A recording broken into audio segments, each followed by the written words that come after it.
Cabin Mate 24 hours study hall and work space mobile app download చేసుకుని ఇప్పుడే మీ cabin book చేసుకోండి.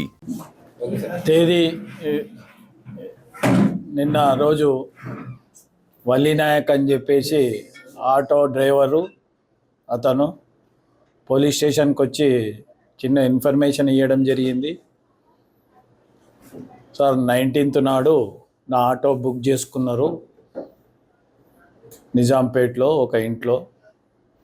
వాళ్ళు చెత్త కుప్ప అని చెప్పి తీసుకొని సంగారెడ్డి చెరువులో వేసి రావాలని చెప్పి 3,500కు మాట్లాడుకొని ఆ చెత్త మూటను తీసుకొని ఆటోలో పెట్టుకొని ముగ్గురు కలిసి సంగారెడ్డి వైపు ప్రయాణం చేస్తుండగా అక్కడ శ్మశానం వచ్చింది దారిలో, అక్కడ ఆపమని చెప్పారు. శ్మశానంలో ఏం పని అంటే ఈ మూట శ్మశానంలో వేయాలంటే అతనికి డౌట్ వచ్చింది, ఇది ఎక్కడో ఉంది అని చెప్పేసి ఆటో డ్రైవరు వాదించి నేను తీసుకపోతే పోలీస్ స్టేషన్ తీసుకపోతా, లేకుంటే మీ ఊరికి, లేకుంటే ఎక్కడి నుంచి తీసుకొచ్చిరో అక్కడికే పోవాలి అని చెప్పి అక్కడ అల్లరి చేసిండు. సరే అని వాళ్ళు ఒప్పుకొని మళ్ళీ నిజాంపేట వచ్చారు వాళ్ళ ఇంటికి. వచ్చిన తర్వాత ఆ మూటను దించుకొని మళ్ళీ ఇంట్లో పెట్టుకున్నారు. అతనికి స్మెల్ వచ్చింది. అప్పుడు ఎంబడే పోలీస్ స్టేషన్కు నెక్స్ట్ డే వచ్చి ఇన్స్పెక్టర్ రాజశేఖర్ని కలిసి ఆ విషయం చెప్పాడు. ఎంబడే ఇన్స్పెక్టరు మరియు వాళ్ళ ఎస్ఐస్ లింగం వీళ్ళంతా టీం కలిసి ఆటో డ్రైవర్తో మాట్లాడిన తర్వాత ఎక్కడైతే ఇంట్లో దించారో ఆ ఇంటికి వెళ్ళి చూడగా అక్కడ తాళం వేసి ఉన్నది. ఇమ్మీడియట్గా వాళ్ళ గురించి ఎంక్వైరీ చేసిన తర్వాత మల్లేష్ అనే వ్యక్తి దొరికిండు. ఆ మల్లేష్ని తీసుకొని వచ్చిన తర్వాత జ్యోతి భార్యాభర్తలు మల్లేష్ జ్యోతి వాళ్ళిద్దరిని తీసుకొని వచ్చిన తర్వాత కొద్దిగా రివీల్ చేశారు. మళ్ళీ ఇన్స్పెక్టర్ గారు వాళ్ళ టీం కూర్చొని రాత్రి పగలు కూర్చొని మాట్లాడి ఈ మెదక్ డిస్టిక్ దగ్గర విలేజ్లో ఈ కవిత అని ఉన్నది, ఆ కవితను పట్టుకొచ్చిన తర్వాత వీళ్ళు కన్ఫెస్ చేశారు. కవిత భర్త సాయిల్ని వీళ్ళు కరెంటు షాక్తో చంపి మళ్ళీ ఏదో ఊపిరి ఆడుతుంది అని చెప్పి కవిత భర్త గొంతు పిసికింది, జ్యోతి కాళ్ళు పట్టుకున్నది, మల్లేష్ అనేటైన టెస్టికల్స్ను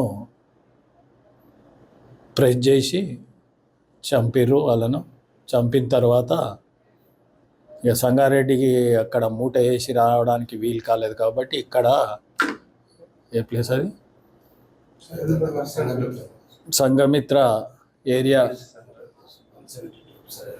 సర్వే నెంబర్లో ఓపెన్ ఏరియా ఉంటుంది. ఆ ఓపెన్ ఏరియాకు తీసుకెళ్ళి రాత్రి నైటు 19వ తారీఖు నైట్ 12 గంటలకు తీసుకెళ్ళి గుంతలు వేసి పైనుంచి రాలేసి పూర్తి చేశారు. పూర్తి చేసి ఎవరింట్లో వాళ్ళు పనులు చేసుకుంటున్నారు.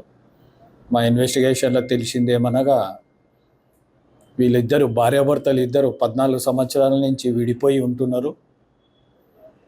మెదక్ డిస్టిక్లో భర్త ఉంటాడు, ఓల్డ్ పెద్దాయపల్లి అని విలేజ్లో.